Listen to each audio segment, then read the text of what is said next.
Mahatma Gandhi really shook up the British establishment. During the Raj, successive British prime ministers didn't really know what to do with the man. Some of them put him behind bars, others ignored him, and Winston Churchill made some really critical comments about Mahatma Gandhi.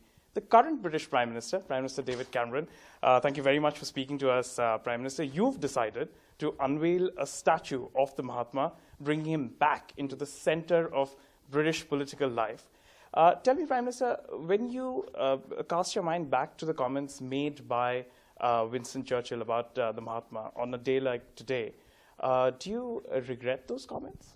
Well, I think today is a day for celebration and commemoration, and we're recognizing the fact that Mahatma Gandhi is one of the towering figures of 20th century history, and I think it's right that we have a statue to him alongside Nelson Mandela in London, in Parliament Square, opposite one of the oldest parliaments in the world. And of course, you know, his struggle for Indian independence it was a vital struggle of the 20th century, and I think we can now move on from some of the arguments of the past, celebrate what a great man he was, and also I think as Londoners and as Brits, we're proud of the fact that he lived for a while here, he learnt some of his skills here, he learnt some of the basics of protesting and petitioning and writing here. So I think today is a day, and when we unveil the statue, is a day to look forward and to think of the British-Indian relationship of the future, rather than some of the disagreements we might have had in the past. Okay. Prime Minister, on the India-UK relationship, you've tried very hard to build a really good relationship with India, to reach out to Prime Minister Modi. But do you think Prime Minister Modi is reciprocating all these moves? Would you have liked Prime Minister Modi to be here today to be unveiling the statue along with you? Oh, I think the relationship is going very well. I had an excellent meeting with Prime Minister Modi at the G20 in Brisbane.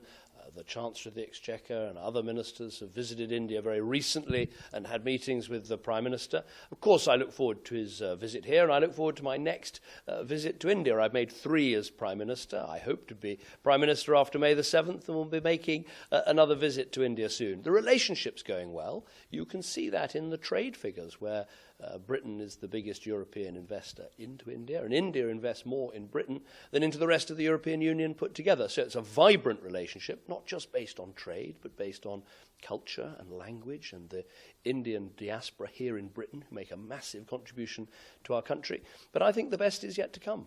But should Prime Minister Modi have been here? Well, I want him to come, and there's an invitation, but he's got a huge task. He's running the largest democracy on our planet, and some vital work is being done, and we're following that closely. We wish him well, and he has an open invitation to come to Britain when he would like.